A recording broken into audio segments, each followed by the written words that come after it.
There's a particular kind of silence you've probably run into in the last month or so. You say something in a room, at a table, at a counter, on the phone, and nobody argues with you. Nobody agrees with you either. The conversation just carries on, like the sentence never quite landed, like you'd said it underwater. It's not rude. Nobody did it on purpose. But you felt it, and you felt it more than once lately, and you've probably put it down to your age. Here's the thing. That silence has almost nothing to do with what you said.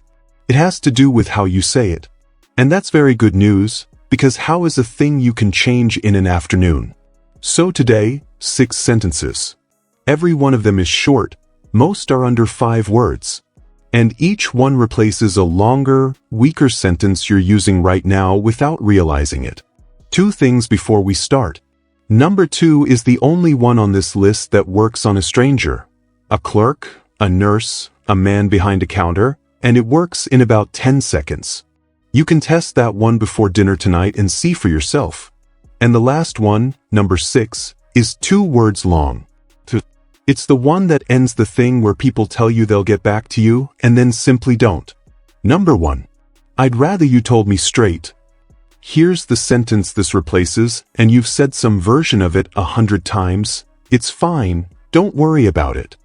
Or, whatever's easiest for you. Or the worst one, nothing at all, with a small nod. You do this to be easy to deal with.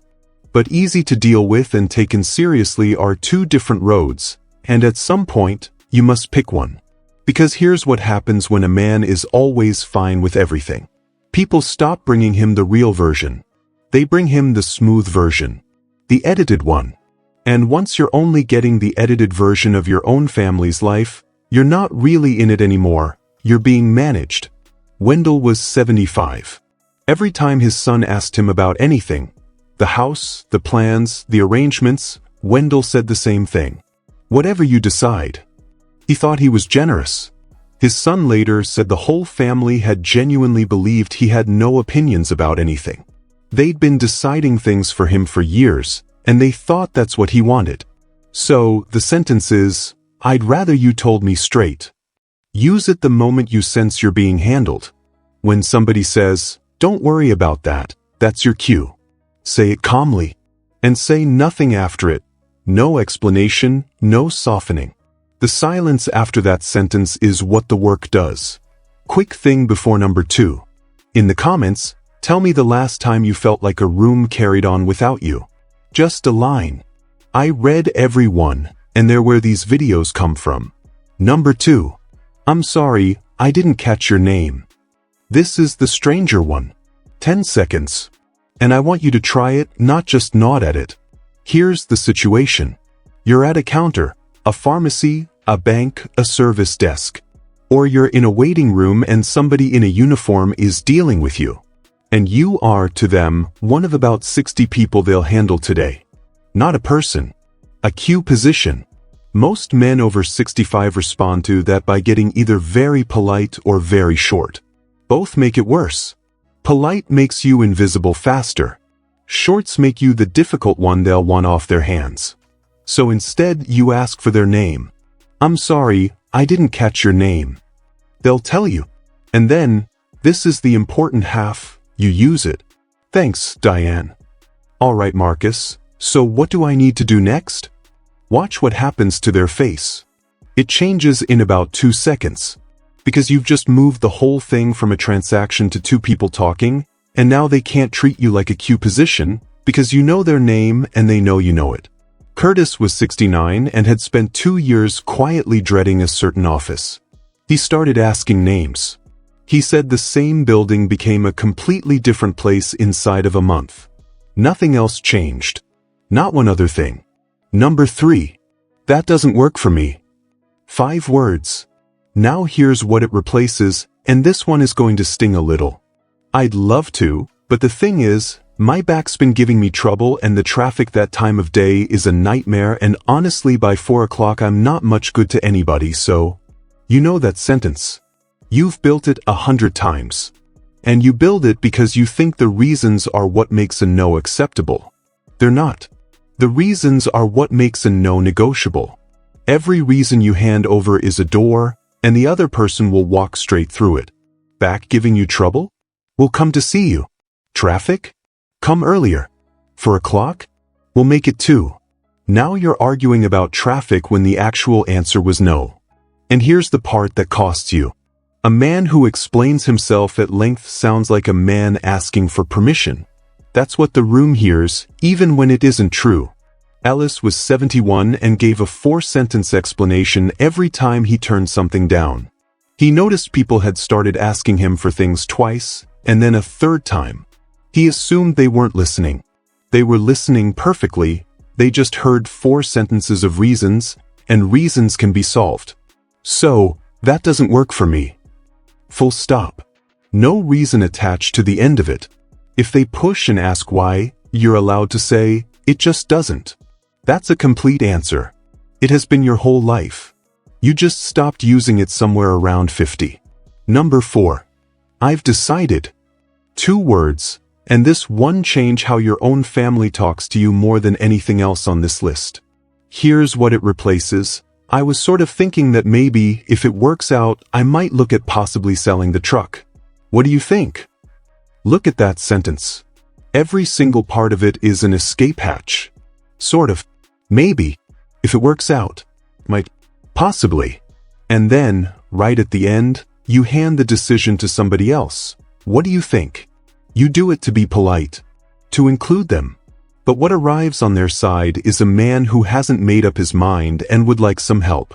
So they help. And now it's their decision, and you're the one who must talk them into your own life. Warren was 78. He floated the idea of moving to a smaller place for almost 2 years. Always as a question, always with maybe in it. His daughter had a whole plan ready before he ever got a chance to have one of his own. She wasn't taking over.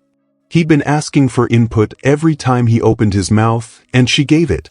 So, say it the other way round. I've decided to sell the truck. Wanted you to know. You can still listen. You can still change your mind afterward. That's your right, and it always was. But you announce first and discuss second. That order is the whole difference between a man being informed about his own life and a man leading it. Number 5. Go on. 2 words. And this is the strangest one on the list because it looks like you're doing less. Here's the picture. Somebody's telling you something and there's a small pause. And in that pause, you feel a pull to fill it with your own story, or with advice, or with a comment. Everybody feels it. Silence is uncomfortable and we all rush to cover it up. But watch a room sometime. The person who fills every silence is not the person that room takes seriously. It's the opposite. The man who talks the most in any room is almost always the one whose words weigh the least. So, when the pause comes, you say 2 words. Go on. And then you wait. What happens next is that they keep going and they tell you the second layer, which is nearly always the real one, the thing they weren't sure they'd say. And now you know something about that person that nobody else in the room knows. That is what weighs. It isn't volume. Lyle was 80. He said he stopped trying to be interesting at family gatherings and started saying, go on, instead. Inside of a year he'd become the one people took a walk with. Nobody planned it. He just stopped filling the gaps. Number 6. And here's the 2-word one I promised you. I'll wait. This is for the moment somebody brushes you off. And you'll recognize this moment instantly because it happens constantly. You ask a question, and they say, I'll look into it and get back to you. Or, let me check on that. Or, we'll sort that out later. And you say, all right, thanks, and then you go home and nothing happens. And a week later you're sitting there wondering whether you should ring and chase it, and deciding not to, because you don't want to be a nuisance. Here's what those 2 words do. I'll wait. Said pleasantly. No edge in it at all. That's all right, I'll wait. And now the whole thing has flipped, without you being difficult even once. Because, I'll get back to you, only works if the other person leaves. If you're still standing there, patiently, with no problem in the world, it stops being a way out. 9 times out of 10 they'll just handle it right then, because handling it takes less effort than having you politely stand there. Otis was 72 and had been waiting 11 weeks for something at an office. He went in and said he'd wait. He sat down. It was done in 20 minutes. 11 weeks and 20 minutes. Use it on the phone too. No rush shall hold. Same 2 words. Same result. So, there they are. 6. I'd rather you told me straight. I'm sorry, I didn't catch your name. That doesn't work for me. I've decided. Go on. And I'll wait. Now here's the thread running through all 6, and it's the only thing I want you to walk away with. Look at how short they are. Every single one. And now think about the sentences they replaced. Every one of those was longer. Much longer. That's the whole lesson. Somewhere along the way, most men start adding words. Reasons, softeners, apologies, maybes, little bits of padding to make everything easier for everyone else. And every word you add takes a little weight out of the sentence. You didn't lose authority as you got older. You just started using more words to say the same thing, and words are like anything else. The more you spend, the less each one is worth. So, here's your one job this week. Pick number 2. That's the easy one, and it works on somebody who doesn't know you, which makes it safe. Next time you're at a counter, ask the person their name and then use it once. That's it. 10 seconds. And watch their face change. Once you've seen it work on a stranger, you'll believe the other 5. That's why I put it second. If this is worth your time, hit subscribe. There's a new one every day.